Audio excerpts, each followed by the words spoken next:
If Cthulhu can be summoned by humans who are so far beneath it, why can't humans be summoned by ants? The answer is they should be. Imagine how impossible it would be to not go take a look if the circle of ants started chanting your name.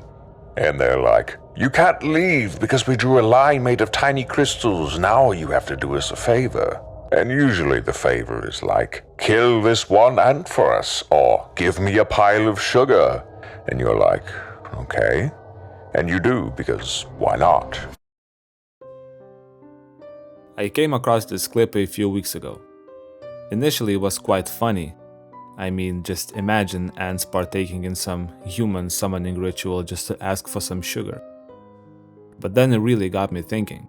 Would granting a simple wish like that make the person a being of higher power?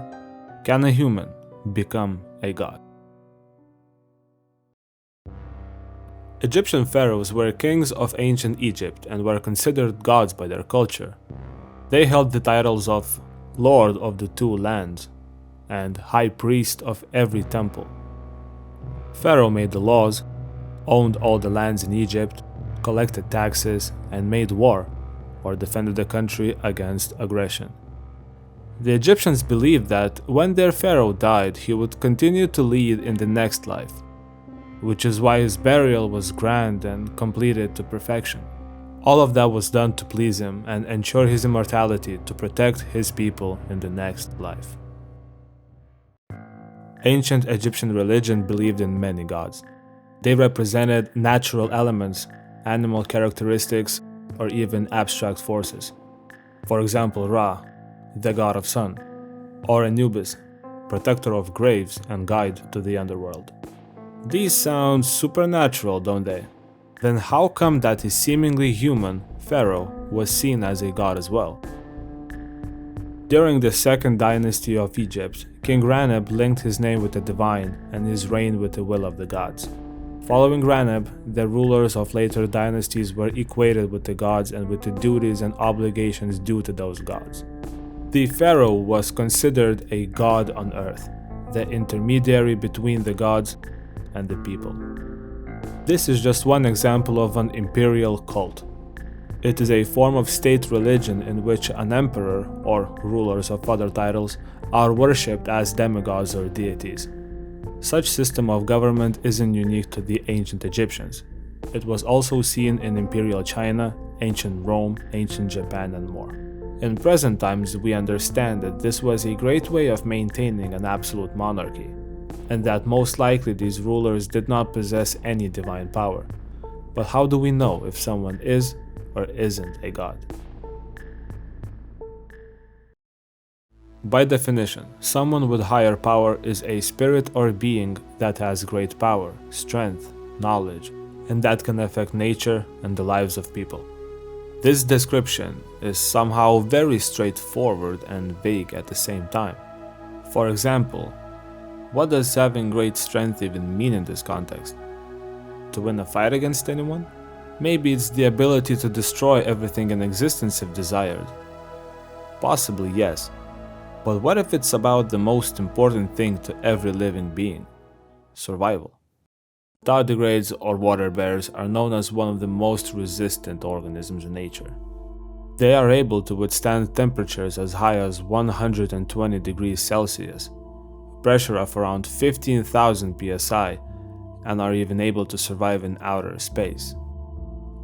These are feats that no human could ever accomplish without technology. Even so, the water bear's resilience doesn't strike us as godlike in any way.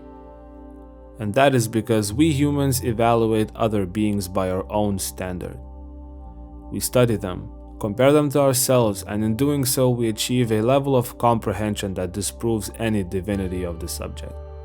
Water bear is superior to us in terms of survival abilities. However, they are within the limits of our understanding. We haven't yet figured out how the animal is capable of such feats exactly, but we are able to study it. Moreover, technology like spacesuits can make humans capable of withstanding outer space as well. Since we don't see ourselves as gods, we don't perceive anything that we can study or replicate as godlike either. And so, the great power, strength, and knowledge mentioned in the description of higher power must transcend our comprehension and even imagination. Natural phenomena were always there to challenge human understanding of the world. Ancient civilizations believed that earthquakes, tornadoes, floods were works of the divine, sent to them as warning or punishment. Back then, humanity wasn't developed enough to conduct the research necessary to find the causes responsible for these events. And for a long time, gods served as the answer. There are many different pagan gods and goddesses in various cultures around the world, but some of them share notable similarities with each other. One of the many cases is Greek, Roman, and Norse gods Zeus, Jupiter, and Thor. Ancient civilizations generally believed thunderstorms to be their respective gods' wrath instead of some atmospheric phenomena, and as a result we have these different gods from different mythologies that are associated with the same thing.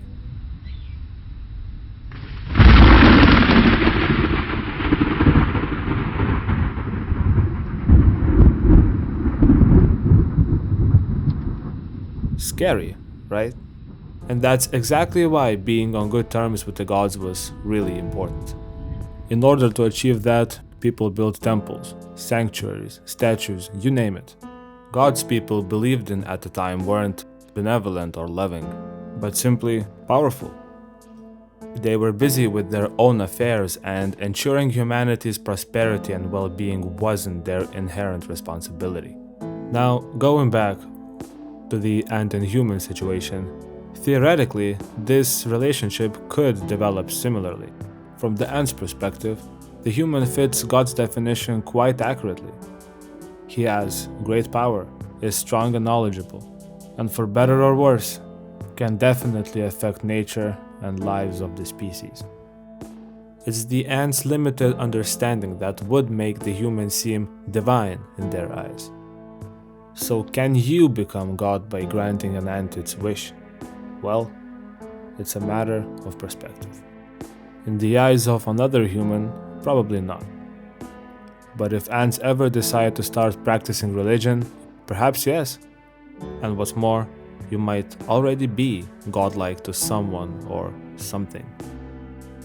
Now go, human. Give an ant some sugar. Help a cat get down from a tree. Hang up a bird feeder. Anything. Just don't forget to use your divine power.